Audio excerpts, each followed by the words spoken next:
Hello বন্ধুরা, কালকে দশহরায় আমাদের পুকুর পাড়ে অনেক সুজনি শাক হয়েছে। কালকে 10 শাক খেতে হয়, তো কালকে পুকুর পাড়ে অনেক সুজনি শাক হয়েছে, সেই জন্য এই যে গামলা নিয়ে রেডি হয়ে গেছি। আর এখানে ছুরি নিয়েছি, তো সেই শাক কাটতে যাব, পুকুর পাড়ে শাক কাটতে যাব। আর এই যে আমাদের ঠাকিমাসির গরু দুপুরবেলায় ঘর চলে এসছে, বিকেলবেলা হলে আসে, আজকে দুপুরবেলায় ঘর চলে এসছে। মনটা কি খারাপ হয়েছে নিশ্চয়ই। তো এই যে পুকুর পাড়ে নামবো, আমি না, আমার রিঙ্কুদি নামবে, নেমে পড়ছে। তোমাদেরকে দেখাই, চলো এক ঝলক দেখিয়ে নিই আমাদের পুকুর পাড়ে কত সুজনি শাক হয়েছে। কালকে অনেক পরিষ্কার করে দিয়েছে।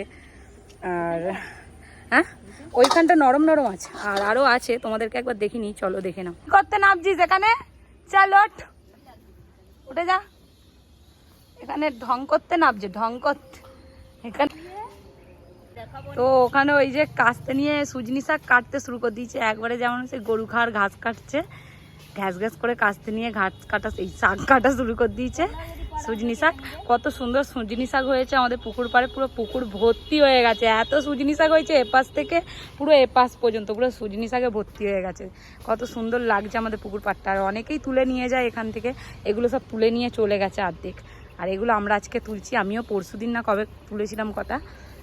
আর খুব ভালো লাগছে দেখতে সুজনি শাকগুলো। পুকুরেও কিন্তু জল নেই। হ্যাঁ, খেতে কিন্তু খুব ভালো। একে যদি পেঁয়াজ টিয়াজ দিয়ে ভাত, হ্যাঁ, একে নাকি খেলে আবার ঘুম হয়, প্রচুর ঘুম হয় বলে। আদেও সত্যি কিনা আমি জানি না, কই আমি তো সেই দিনকে খেলাম, আমার তো ঘুমই হয়নি। এই ডম্বুর গাছটা কত বন হয়ে গেছে বল রিঙ্কুদি।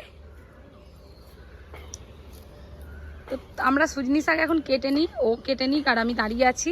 আমাদের সঙ্গে আবার পরে কথা হবে। আমার হাতে কিন্তু ছুরিটা রয়েই গেছে, ছুরিটা আমার হাতে রয়ে গেছে। আর ও কাস্তে নিয়ে এসছে বলে নিচে কাস্তে নিয়ে নেমেছে। তো পরে আবার কথা হবে, টাটা।